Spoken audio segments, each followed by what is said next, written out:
Jika para nabi berasal dari Tuhan, mengapa ajaran mereka berbeda satu sama lain? Jawabnya adalah, pada masa Nabi Adam alaihi salam, manusia hidup bersama-sama di suatu bagian dunia. Oleh karenanya satu ajaran cukup bagi mereka. Bahkan mungkin sampai ke masa Nabi Nuh alaihi salam mereka hidup dengan cara itu. Menurut Bible, suku-suku bangsa manusia terus hidup bersama-sama pada suatu bagian dunia sampai masa Babilonia.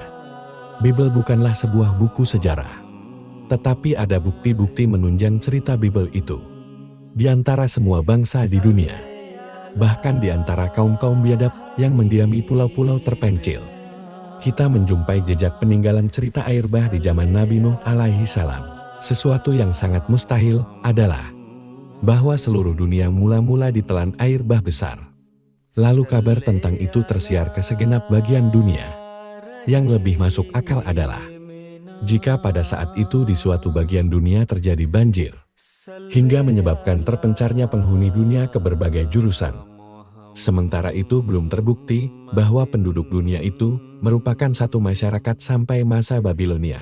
Sejarah mendukung pandangan bahwa penduduk dunia itu merupakan satu masyarakat sampai masa Nuh alaihi salam. Sesudah masa Nuh alaihi salam penduduk terpencar ke berbagai negeri. Pengaruh ajaran Nuh alaihi salam mulai berkurang karena sarana perhubungan sangat buruk. Seorang guru di suatu negeri tidak mungkin menyampaikan ajarannya ke negeri-negeri lain. Saat itu, amat sangat layak jika Tuhan mengirimkan seorang nabi ke setiap negeri.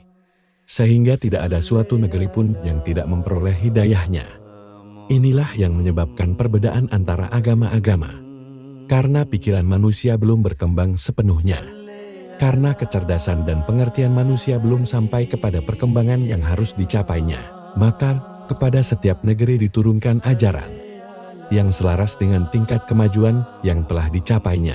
Tetapi ketika umat manusia mulai maju, dan lebih banyak negeri mulai makin banyak dihuni, dan jarak di antara negeri-negeri mulai diciutkan, dan sarana perhubungan mulai bertambah baik, pikiran mulai merasakan keperluan adanya suatu ajaran yang universal, dan melingkupi semua macam keadaan manusia. Berkat hubungan timbal balik, manusia dapat mendalami kesatuan asasi umat manusia dan keesaan Halik dan Rab mereka.